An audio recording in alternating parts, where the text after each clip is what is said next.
Hello, so I've got the Yugo helmet on again. No real theme for this stream, but often when we do a helmet stream, people actually like to talk about helmets. So yeah, this is the Yugoslav M59 At some point soon, I definitely need to do a video where I dig out loads of my helmets and do sort of collections of helmets, because I've got enough now. I could make that quite interesting, especially most of the helmets Britain used from sort of 1920s up until sort of today. But yeah.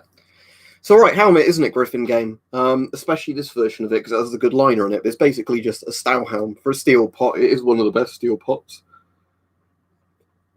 All right, Mike? Yeah, it was all right. Annoyingly, in the premiere, lots of comments of people going like, you know, hey, and just spamming the chat with random stuff.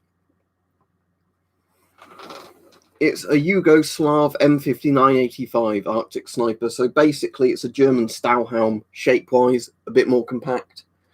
But you know, a lot more up to date. No, it's Yugoslavian AK-47, so it was a communist country, but not one in the Soviet bloc. You know, one of the less shit communist countries, because Tito was less of a dickhead than a lot of the actual, you know, regular commie dictators.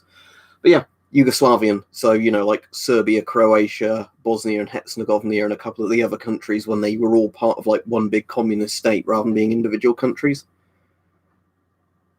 It's similar to the M1 liner, not the exact same. Basically, liner on this, it's a similar design, but it's not in its own like plastic shell.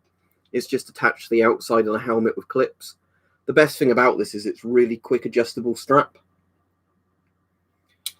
What mask is the first one you have, Kevin? And then I could recommend you a second one. But yeah, shape-wise, if you can see, it's basically a steel helm. It's just less kind of angular than the German steel helms, but shape-wise, it is literally the German steel helm, just a bit smaller. So it's, you know, a tried and tested helmet shape, made from pretty good steel quality. Got a very good liner system for just doing the strap up quickly. You know, it'll fit with gas masks and without gas masks without you needing to adjust the liner every time. You've got a GP5, maybe a Nokia M61. All right, Richard? No, I don't have a motorbike. But yeah, in terms of helmets, Yugoslav M59 is one of the best steel pots. Tell you what, I'll go on eBay at the moment. I'll see if there's any steel pots for anybody interested. You know, that are well priced. There's a British Mark IV helmet for £20 if anybody wants one with the liner. I'll link to this right now. I've already got some Mark IV, so I don't need another one. There you go. I've still got a small PMG. Yeah. There you go. So 20 quid for a British Mark IV isn't bad, because they're pretty good old steel tortoise helmets, or the turtle helmet. There's one of the yellow Swiss helmets for 25 quid on a starting bid. There's the Hungarian ones, which are pretty good, for 25 quid on there. There's, oh, that's annoying. There's a helmet I was going to buy, but annoyingly, it's from a US seller, so I'd have to pay loads for the postage, even though the actual price is good. There's a load of M1 helmet clones for like $25 odd. There's a Czechoslovakian. This is quite interesting. There's a Czechoslovakian riot helmet, which is literally this is really interesting, actually.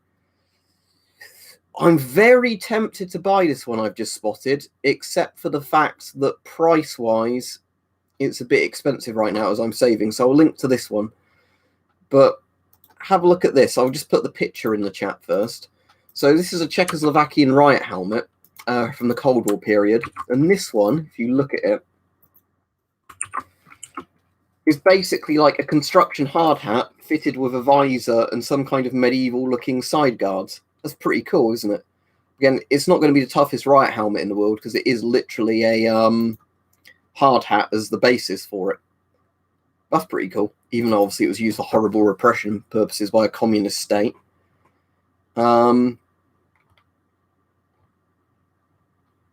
Let me see if I can find any of these Yugoslav helmets for sale, just for the people interested in them.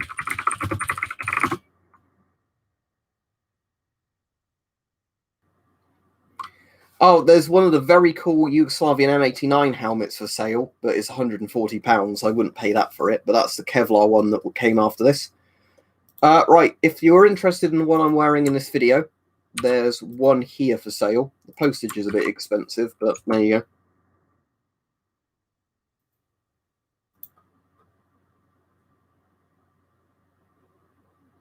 I have the helmet cover for this as well. But I quite like this being steel. But yeah, I've got the one where it's got like the face veil and everything on it as well. A bit like the East German one. Yeah. There's something I really like about this helmet. I think it's just because it's an improved Stahlhelm, you know, and that's one of the most iconic helmets from history. And this has a really good liner. And as I've said before with helmets, you know, the liner is kind of the make and break factor of a lot of helmets, because you can have really good helmets, but the liner's so crap you can never get them to fit you comfortably. But this is one where, although it takes a while to completely adjust the liner, you can basically get it to fit any size head. So as you can see, I've got this to pretty much go down as low as I can, but still see well out of it. You know, so it's as protective as possible, with impacts coming in basically as far as the eyes. And obviously it's got the really good adjustable chin strap, which I really like with this helmet. It's a shame more countries didn't use a sort of buckle type chin strap where you could just do this.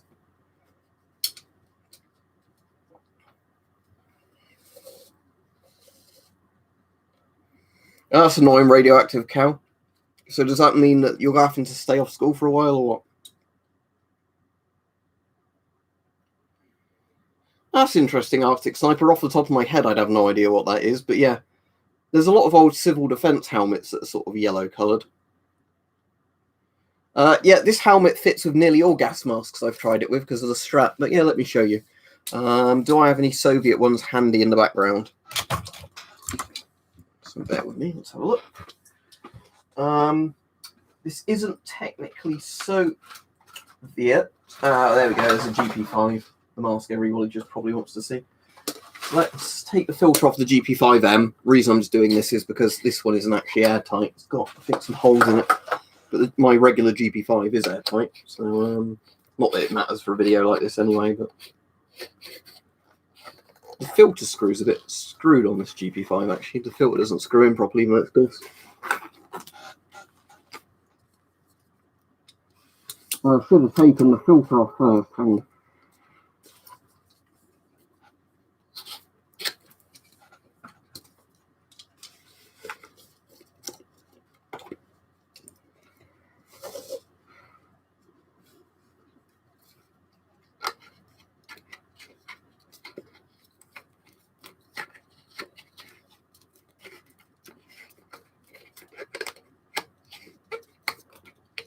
If I can do this with one hand.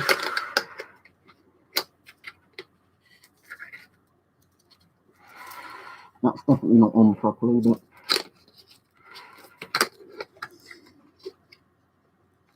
yeah, I won't bother screwing this all on properly because, as I said, the GP5, you won't even hear me very well.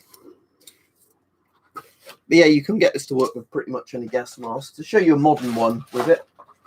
Oh, I've knocked the Nixie tube down. I'll tidy that up afterwards.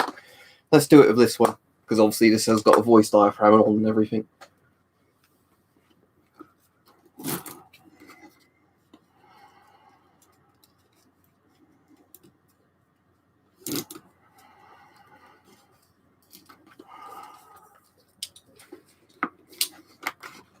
Oh, that's actually quite a tight fit to get this over here. Yeah, I'm not going to be able to quite get this one on, but I can do that and it will stay on relatively well.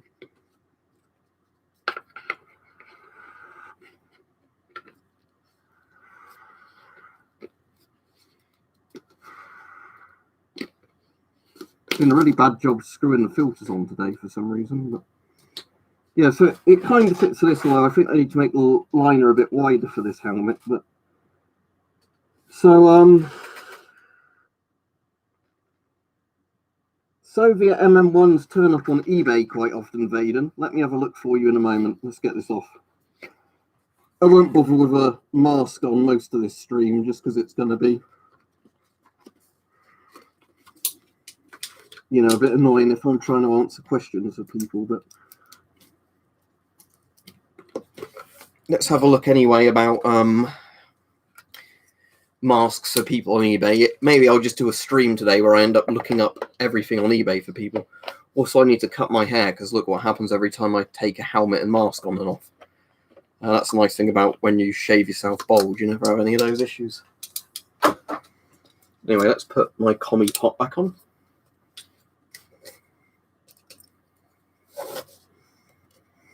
Right, so let's see if MM1s are turning up on eBay. Let me just undo that strap to get my glasses on, because I don't want to damage the glasses, because then they're expensive to replace. And at the moment, I don't know if opticians are even open normally. There we go. Right.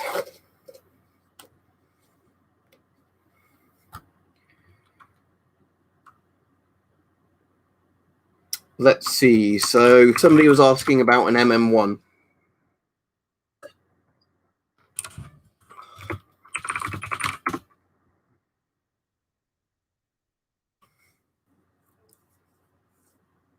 Yeah, I found an MM1 that isn't too expensive with all the bits. There you go. All right, hype.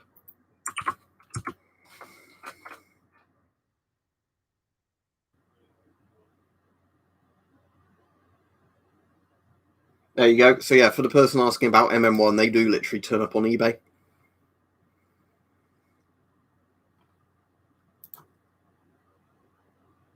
Which sword are you looking at? The Cutlass?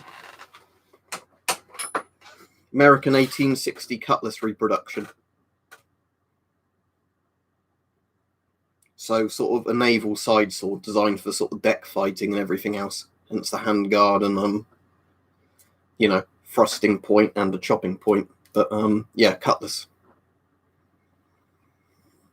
If you've got a surplus store selling FM12s for €60, I'd personally buy a few and try and sell them for €100 on eBay each. I reckon you could manage that.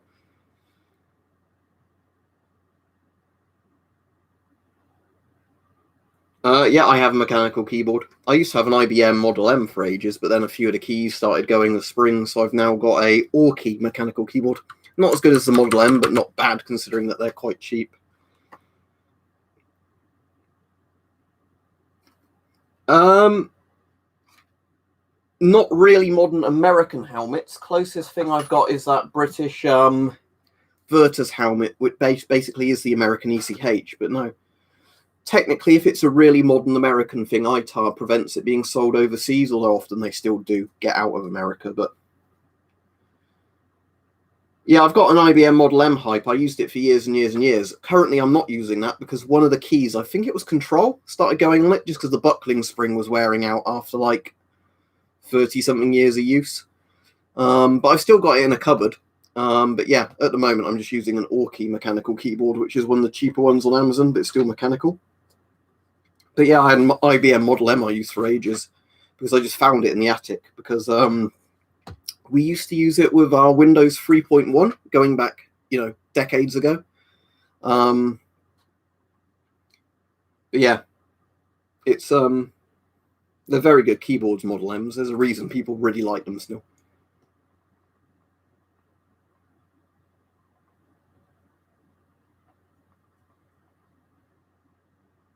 Yeah, it's just a cheap Brando sort of Chinese mechanical keyboard, but it's well enough made, this one, the Orkey one. I'll type the name in. Actually, I'll link you to it if I can find the same model, but they're not expensive for what they are, considering that, you know, this is the one. Right. It's gone up a bit since I bought one, I believe. But this is the one I bought back in March to replace the Model M. Right, the link's too long for Amazon. Not Amazon, YouTube. So what I'm going to do is I'm going to type in the exact full name of it. So if you search this, you should find the page. Oh, yeah. Orkey mechanical keyboard, LED backlit gaming keyboard with blue switches, 105 keys, UK layout, 100% anti-ghosting with metal top panel and water-resistant design for PC gamers, and type is black. But the point is, it's a pretty decent, responsive mechanical keyboard, not as good as a Model M if you want to do one for £40. It's basically sort of a Chinese copy of the, what's it, like Cherry MX ones or whatever they're called. So it's basically one of those, just you buy it much cheaper.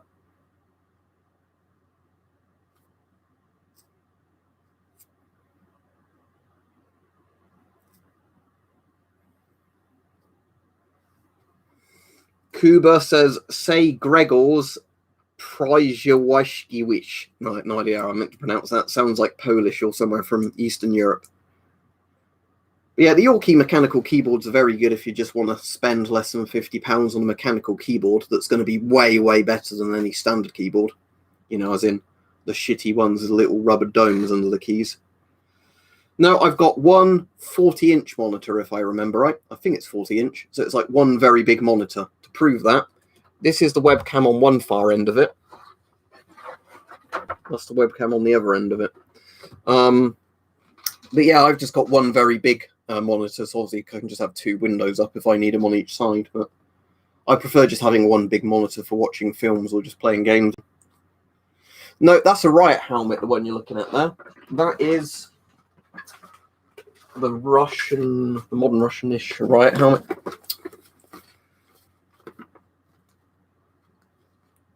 So it's technically, that's its name, if you can see that. But yeah, it's like a modern Russian Riot helmet. The only thing is the visor could really do with being longer on these. Otherwise, these are very well-made Riot helmets.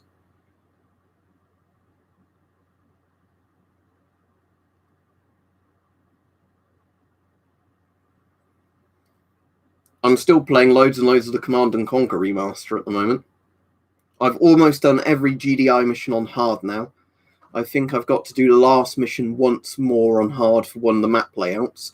Then that's every GDI mission done on hard. I've done about half the mod missions on hard. Then I have to still do a load of like the bonus missions on hard. But I'm just trying 100% every single thing with the Command & Conquer remaster. But playing on hard is a bit of a bitch in that because it's basically the game is not in your favour mechanics-wise. Right, hype. If they've still got that in after payday, I will get that. Let's have a look. Yeah, if that's still in after payday, I'll probably order it. But at the moment, because I'm saving so much up for the bunker, I'm literally not allowing myself spending money except for emergencies at the moment. And I've already spent £200 on a IMD5 this month. I don't suppose they have the Webley one in, do they? Because that's the one I really want.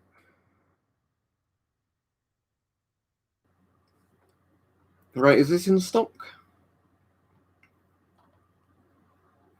I don't know if this is in stock or not. Where's the thing that says in stock? But yeah, the thing I'm even more interested in, hype, is this one.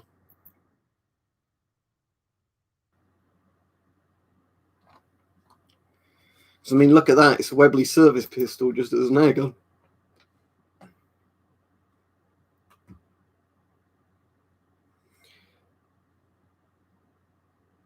I've got a Gen 2 night vision.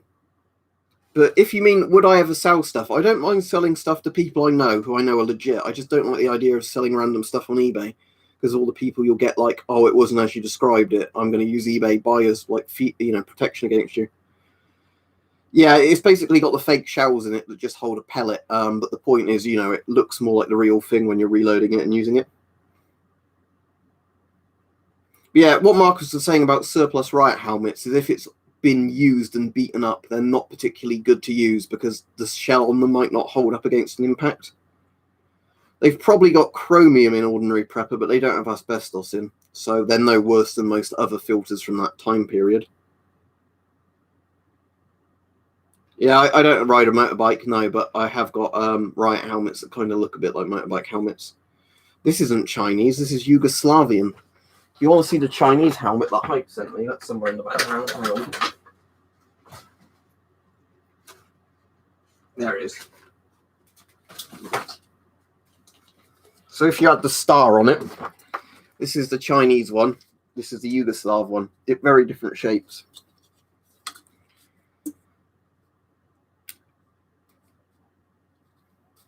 I do both YouTube and a job. Obviously, you probably are aware at the moment with Corona, that's not actually as safe as YouTube now, which is a very strange set of circumstances. But yeah, so this is the Chinese one that Hype sent me. What's it called? The HK80 helmet or something like that? Or GK80? I can't remember the exact name of it. This does have a very good chin strap system, which is obviously quite modern. But yeah, the actual... it's all right helmet, don't get me wrong, but it's nice to have still like a modern steel pot. But yeah, it's quite similar in shape to the Italian M33.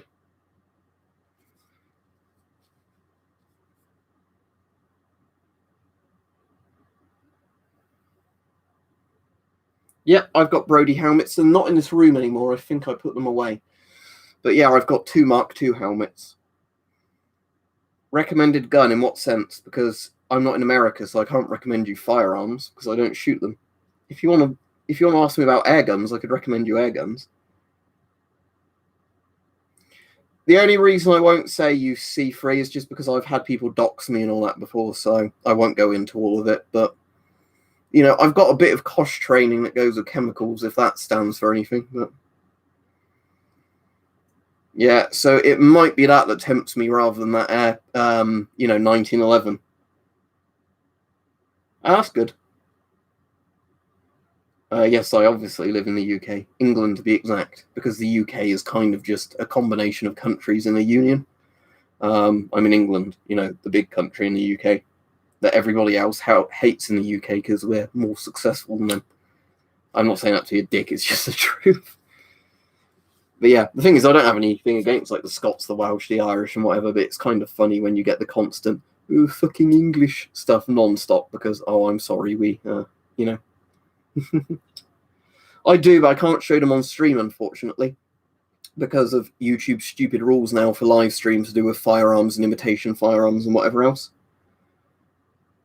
But yeah, the Webley would be the one that would really interest me, hype, because it would go along very well with the Martini Henry I've got, because that was like the service pistol of the generation when the Martini Henry was in service. No, I've got both a French M51 and a Danish clone of the M1, but they're not actually obviously authentic American ones, but they are basically M1 helmets.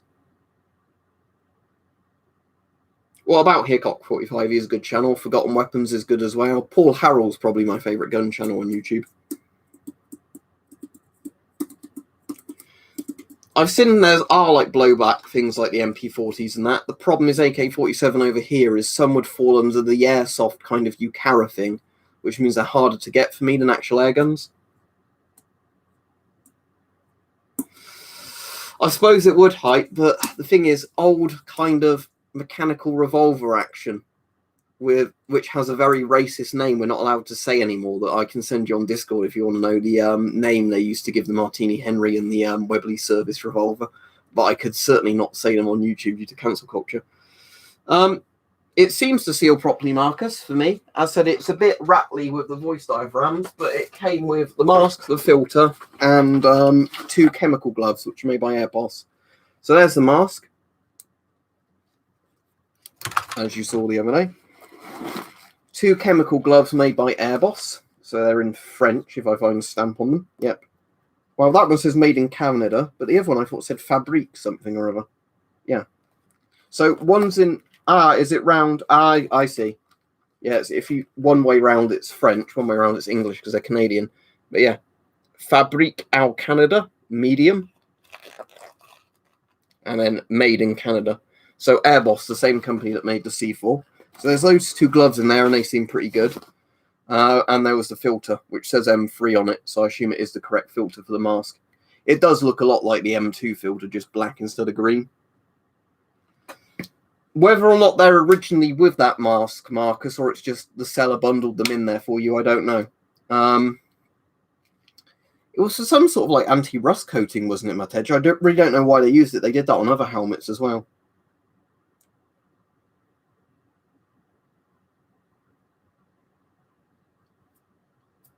Yeah, I've still got all the lighters from the lighter collection. I lit a candle earlier with one of them, but yeah, I've still got all the majority of them are in this drawer here. Yeah, so majority of them are in that drawer there. That's the one that broke, wasn't it? Because of that shitty action. Yeah, majority of them are in this drawer here.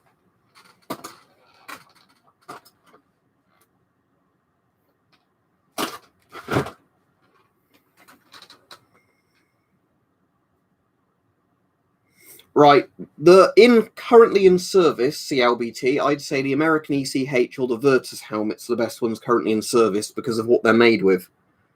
Yeah, it is literally a Vostok Amphibia I've got on just because I'm wearing that at the moment since I broke the Epson sort of not Secondal. What's the Epson one? I know Epson owned a company, Orient, because Orient is the same company, isn't it now, as Seiko. So yeah, like Epson, Seiko, Orient. But yeah, since I broke the Orient one, I've just been wearing an Amphibia every day because they're a bit tougher. Can't show it you on stream, as I've said loads of times, Alex, unfortunately, because you can't show guns on a YouTube live stream.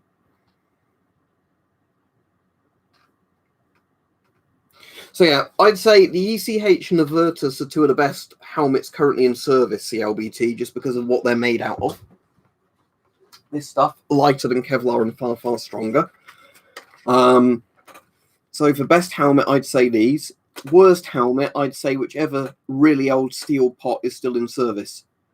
Well, worst modern helmet I can think of, even though it's not still in service, would be the British Mark 6 helmet, just because it was worse than the old steel pots, but, you know, like bulkier and everything else.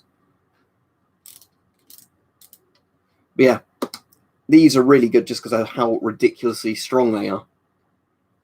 CT12, as you were just told.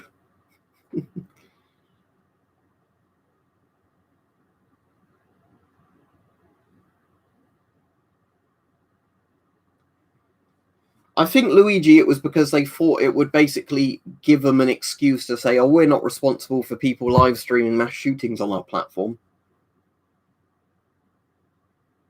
I think that was basically the reason.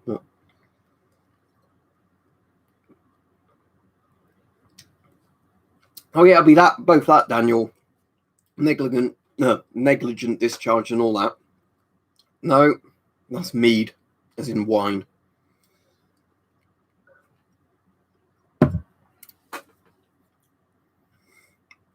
Yeah, regardless, Daniel, it's annoying, isn't it? Especially if you've not got a loaded gun. Like, oh, somebody just wants to see one of my DX or whatever. No, can't show him that anymore. You can talk about riot helmets if you want to, Stephen. Wow, I'd like to drive all of them. I mean, a Challenger 2 because it's modern, same as like a Leopard 2. You know, all of them are kind of modern ones. But if I got a chance to drive a retro tank, probably a King Tiger.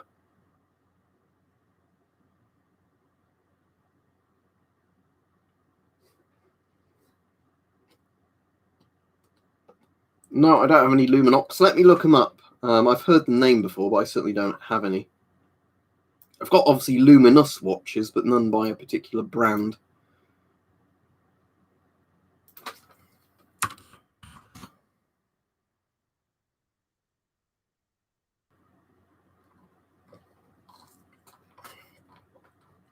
Yeah, they're a bit chunky for my liking, in all honesty, those. If I had loads and loads and loads of money to spend on a watch, what I would get is the modern Russian version of the Amphibia, which is even higher spec than these old ones, but obviously they cost a lot more. That's interesting, Stephen. I've been to a few museums where you could drive tanks, but sadly a lot of them, you know, wanted like £300 for a 10-minute driving experience, which is a bit ridiculous for me. You know, if I'd had a couple of drinks beforehand, even though, you know, drink driving isn't particularly allowed, I'd probably go, oh, that seems like a good deal, £300 to drive a tank for 10 minutes. But the very frugal part of me, if I'm sober, says no. Thank you, Gash Goblin. The only thing is there's not many nuclear accident sites around the UK. I wouldn't mind going to more, but C-scale, sort of wind scale, is like the only real one in the UK other than a couple of bunkers.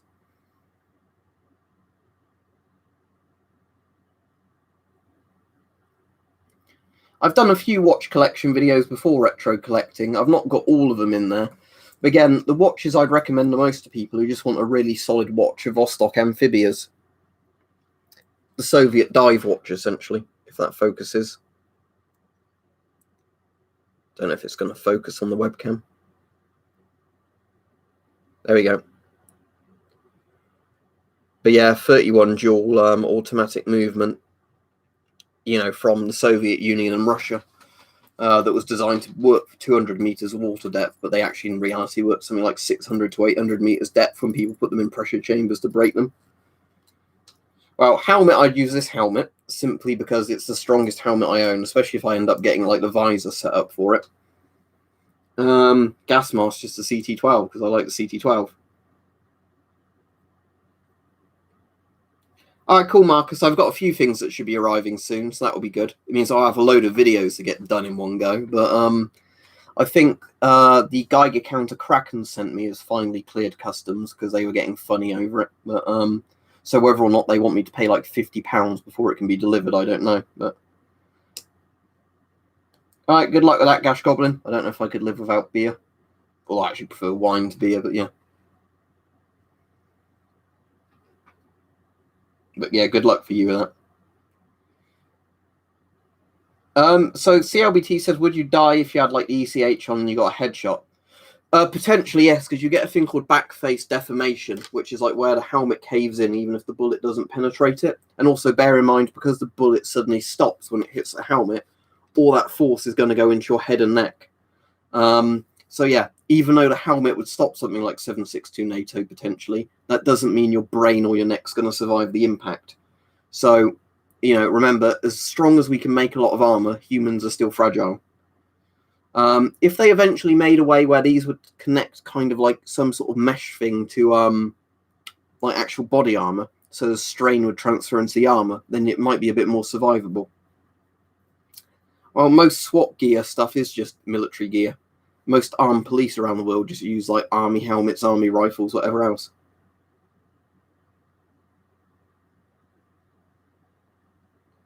How many GP5s do I have? 2 regular GP5s, 2 GP5Ms, so 4 GP5s, plus a load of other Soviet sort of shum-style masks.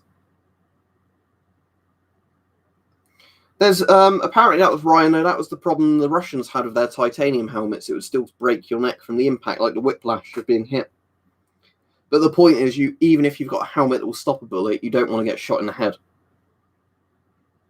Because yeah, it will do that when you get hit, and then it's quite easy for obviously, let's see if I can demonstrate that. For your neck to go back like that, the helmet then pushes into your neck like that, snap.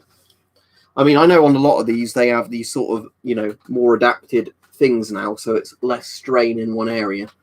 But yeah, the point is that, you know, the human neck was never designed to put up with, you know,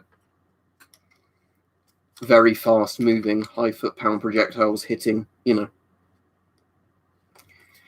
The worst gas mask I own that isn't broken is that beautiful face mask, which is kind of like the worst Chinesium thing I've ever seen. China makes some good gas masks, but the pewter is not one of them. Externally, it looks all right. In practicality, it's awful, awful, awful. I must have missed that thing, but yeah. Well, it wasn't really secretly, but yeah, I used to wear my, where is it? It's down on the floor from when I put the other panels in it the other day. This one, it's obviously bulkier than it used to be because I put some more panels in it on the stream the other day. But this is the one I used to wear under my jacket when I used to have to put with crackheads at like a bus stop, you know, threatening you with a syringe if you didn't give them money for the bus. For the bus, I mean heroin. But they said it was for the bus or whatever. But yeah. It's not broken, Marcus. It's broken through design concept. It's not broken in reality. Mine's not got any like tears or rips in it. It's broken because the company was shit at designing masks. It's kind of like, you know, Fallout 76 on release day. It's not technically broken. It's just broken. Although saying that, in theory, that body armor I've got there isn't really needle proof. It's certainly going to stop a knife. Needles would penetrate it, but the point was just if you had it under your coat, if somebody took a swipe at you or something, your survival chances are a lot higher. No, they're only broken, Marcus, in the sense of friction makes the straps ping off. They're not broken. It's the actual strap system is so crap that when you sometimes tighten the straps, they fly off, and that's literally down to the design of the mask. Yeah, it's a feature. It just works exactly. I'm going to be going off in about 10 minutes, by the way, about 1:15. No, Aldi doesn't sell mead. If you go on Fine Wine Cellars, I think it is, Alex, you can buy the mead on there. It's about 12 bottles for about 90 quid. Mead isn't that cheap compared to some like white wines and whatever, but just I quite like mead.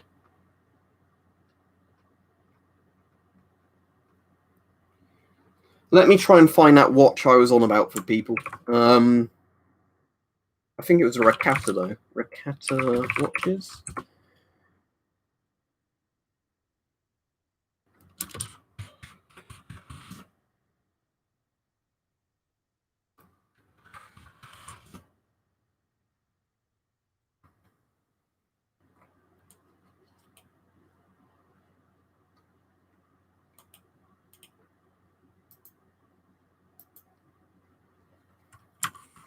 All right, let's see if I can find Raketa official website, how it's pronounced. Yeah, it's not the Vostok ones that are the modern produced ones, it's the Raketa ones, but let's see if I can find it. Here it is. Again, a bit more than I'd be willing to pay for a watch, you know, over €1,000 for a watch, but this is the one where if somebody gave me a load of money and said you have to buy a watch, I'd buy this one, just because it's, you know, a higher spec version of the old classic Amphibias.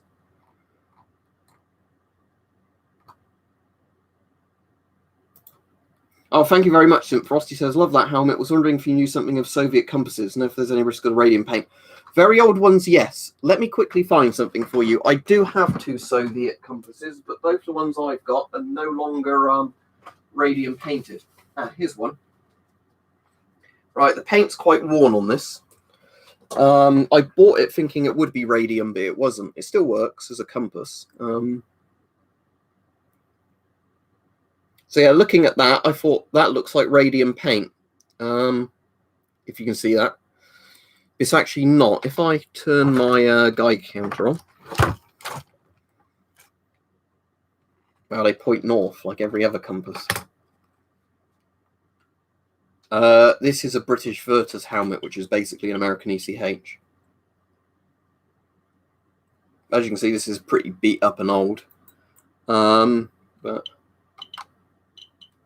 I'll say that's probably slightly radioactive. Yeah, it is. Okay. It's pretty minimal.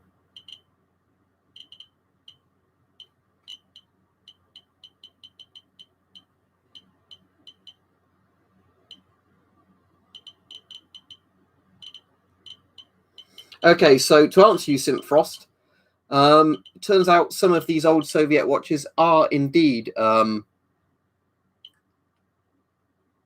radium paint on.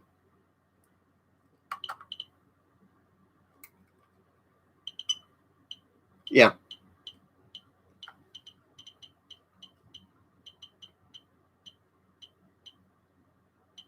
Yeah, I've got one with a wrist strap. Let me see if I can find the other one. I'll be right back. I just want to see if it's in the other room.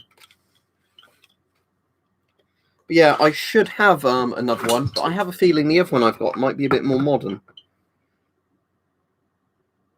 Right, I'm just seeing if this is going to go down to 0 on its own, because there might be a little bit of contamination on this by the look of it again, so I might have to clean this off. But let me just check.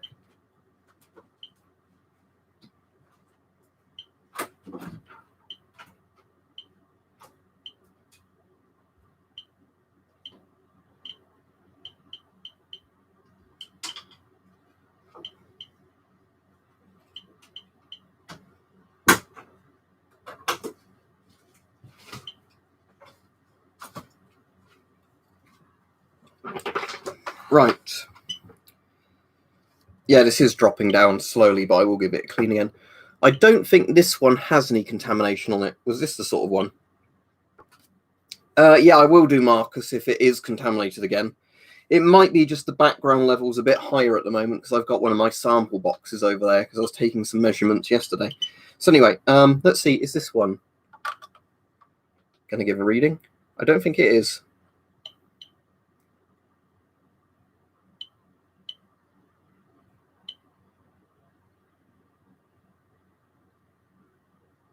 Yeah, I've definitely seen the Chernobyl miniseries. Yeah, so this one, look. This is obviously the post-radium style one. If I had a UV torch handy, which I don't, you'd see this does glow in the dark. But this is obviously the post-radium UV paint they put on it.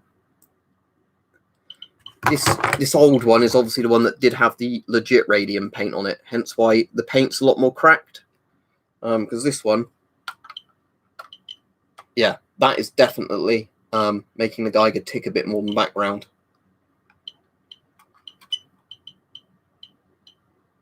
No, it's not contaminated because it had gone down to like 20 something just then. But yeah, that's definitely radioactive, look. But it's not as radioactive as my favourite radioactive item I own, which I've now actually made even harder to contaminate stuff. Notice that I've got a load of tape around the thing it's in. The magical DP63 Geiger counter back screen which will actually cause white flashes on the webcam, which you can probably see right now, which is caused by gamma rays hitting the webcam. But yeah, watch this one compared to that other thing.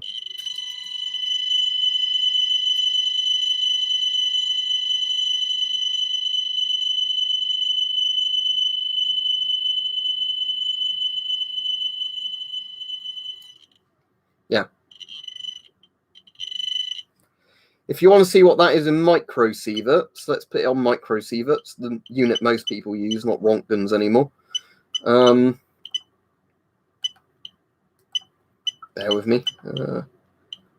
Modes, gamma, dose unit, sievert. There we go. Right. So that's just slightly higher than background at the moment, probably because this is in my hand all the way over here. But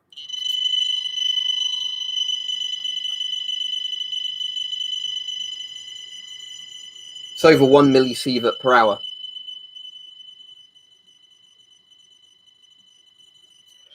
These are generally 8 to 10 millisieverts per hour if you have them completely open and put the alpha probe on them. But yeah, even in that plastic case, it's still giving off like that much radiation. But yeah, that is just literally the back screen the Soviets put in a Geiger counter, you know, with radium paint on it. So yeah, you can understand why I've taped it up in a plastic box. It's because this shit is scary. It's literally, you know, put a lot of radium paint on, comrade. Little splash is not enough. You know, it's just the fact that you can get near it with a Geiger and it starts doing this.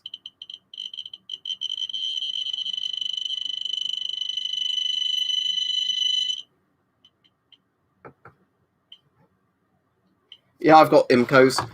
If you want to see it on a, yeah, let me show you something funny. This one does not register basically beta rays except for very hard beta. So let's turn this on. I'm going to turn this counter off a second because it's going to annoy me if it keeps ticking. Right, so let me just...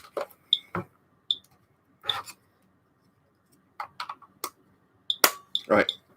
This is already ticking higher than background, just from that thing being there, although it's saying 0 on there. So let's get off our shielded probe and watch this. Ready?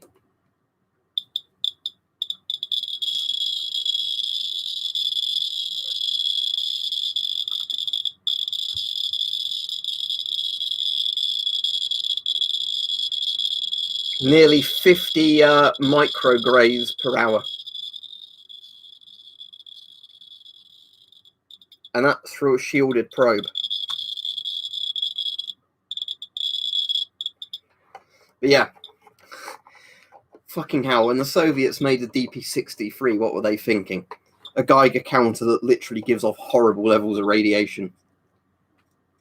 Well, that's literally what it is. It was sort of glow in the dark originally. But yeah, it's literally, if you look at it, that off cream colour is because the whole thing's painted with radium. It doesn't want to focus very well. But... let me just turn the lights off.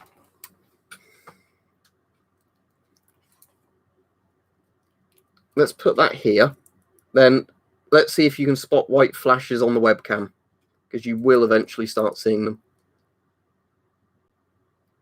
Basically, every time if you're looking at that, if you see a bright white flash on the webcam, like a pixel that flashes white, that's a gamma ray hitting the webcam. I'm just trying to get it as close to it as I can. There we go. There's a few. See them?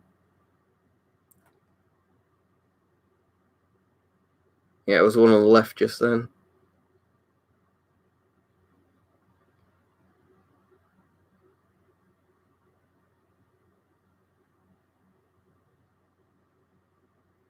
Yeah, I don't know if I put it above the webcam if it will keep flashing while it's going, but it's easier to see it on the black background. Ooh.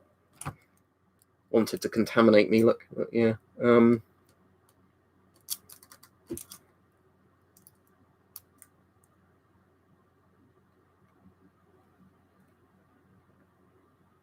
That will actually kill pixels in the webcam after a while. Yeah. Radium sun, it's lots of fun. Let's actually see, does strontium 90 interfere with the webcam? Probably not, because the beta probably won't penetrate far enough. Let's have a look. I reckon there might be a couple of little flashes from that. Yeah, what? Let's just see, can this get pretty much hard beta from strontium 90?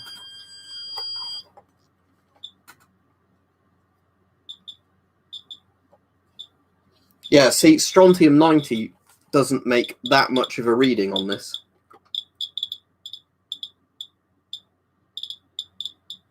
It's between like 1 and 5 microsieverts for this. If you want to see what this does on this, I'll just...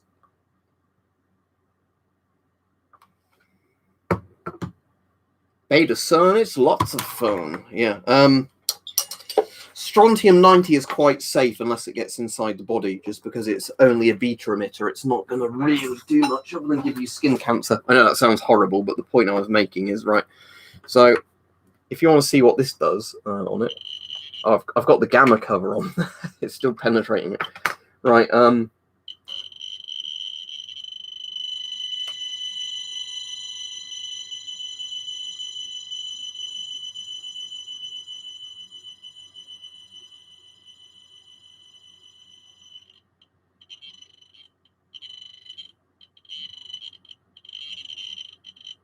Let's see how far away it takes a reading.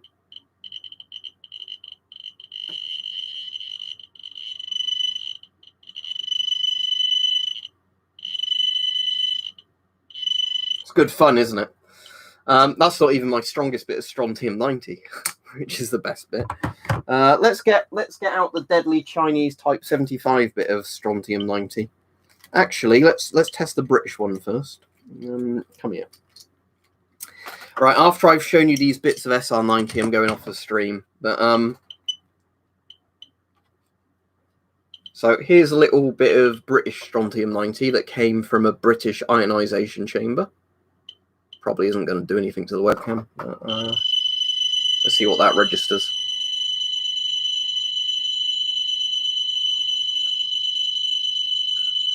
This bit is actually hotter than the other bit, but I think because it's a smaller area, it doesn't hit as much of the... It's beta. It won't go through to the brain. Not that it's a good idea to do that, but beta isn't that penetrative. These are sealed samples, Marcus. You don't need gloves for them. See, it's like a sealed bit of metal. If it was dust like the radium, I would not touch that without gloves. But this is actually sealed. Right, the scariest one, though, I have out of all of those is the Chinese one. This one. Right, I've covered this with a bit of PVA glue because you might be able to see it's slightly exposed where the metals kind of come away. But anyway, if you want to see this one. So over 3 millisieverts.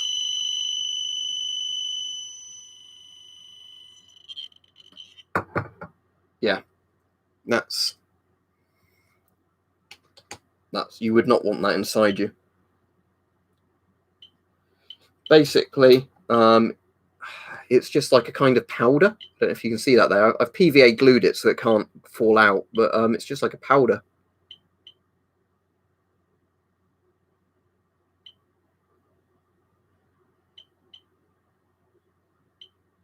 It's from a Chinese Geiger counter, and it was to check it worked. They put a bit of radioactive material in it that was so strong it would give you a couple of Rontgen per hour readings on it, so you know it was working.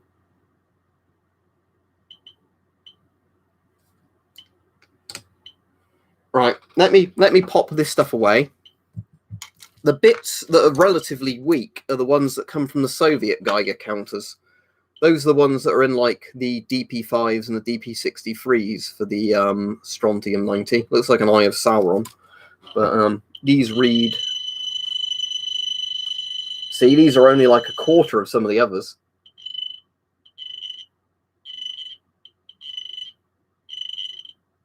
But yeah. That's strontium 90 anyway. Let's pop all this back in there. This is what we call in the business a beta emitter, which means basically it gives off beta, but not gamma. If you're interested in radium watch hands, there's a load of old radium watch hands. Let's see what these give off.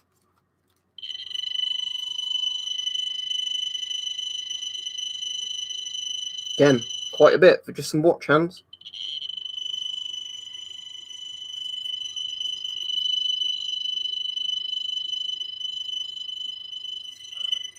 Yeah. Gotta love that sort of dial-up modem-y sounding noise from that. But yeah, literally just radium watch hands. That's what they do.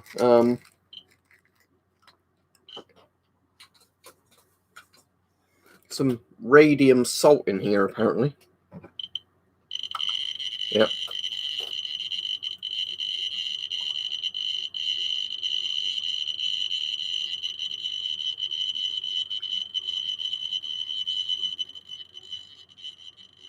But yeah. So yeah, with Sellafield, it was shit like this that was everywhere after the accident. They've cleaned most of it up now, but you know. Well, you wouldn't be able to make radium paint without radium-226. So for a regular person, no, you can't make radium paint. But at one point, you know, it was stuff they thought was fun to use on everything. You know, and we learned the hard way what happened when that got into people's bodies through, you know, eating it, sort of, you know, because they used to say it was good for you, you know, when it clearly wasn't. Right, where did I put the lid for this tub? I'm full screen by accident. Right, I'll finish the stream about now, but yeah, I hope you found this one interesting. But yeah, what we've learned, obviously, well, we all knew this all the way along, was that radioactive things are not good if they get in your body, they kill you. Any questions? There shouldn't be. There's the lid. But yeah. Yeah, they used to lick the brushes to get a finer point.